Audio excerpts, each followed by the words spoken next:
నమస్తే, welcome to వార్తాకిరణం. నేను కృష్ణకుమార్. దున్నపోతుపై వాన కురవడం, సింహాచలం ఉద్యోగులపై చర్యలు తీసుకోవటం రెండూ ఒకే కోవలోకి వస్తాయేమో అనిపిస్తుంది. దేవదేవుడైన నరహరి శాంత నృసింహునిగా ఉండటం దేవస్థానం ఉద్యోగులకి వరమైనట్టుంది.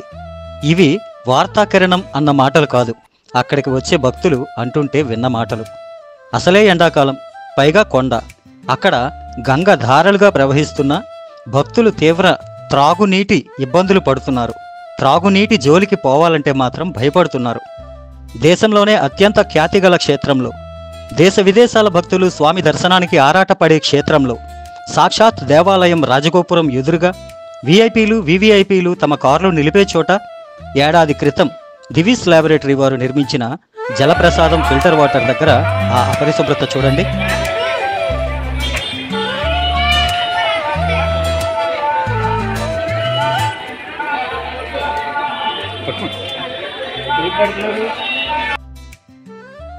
శుభ్రం చేసేవారు లేక నీరు నిలవ ఉండిపోయి దోమలు చేరి నీళ్లు త్రాగే గ్లాసు ఆ నీళ్లలోనే మునిగుంది. ఆ ఒక్క దగ్గరే కాదండోయ్, కొండపైన బస్టాండ్ వద్దనైతే అసలు నీరు రావడమే లేదు.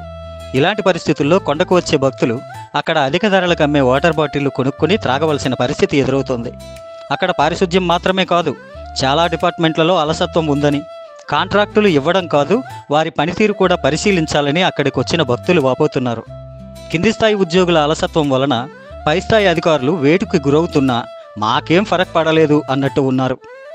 అపన్నా ఏమిటయ్యా ఈ శాంతము అనుకోవడం తప్ప పాపం ఒక్కరోజు వచ్చే భక్తులు ఎవరికి చెప్పుకుంటారు?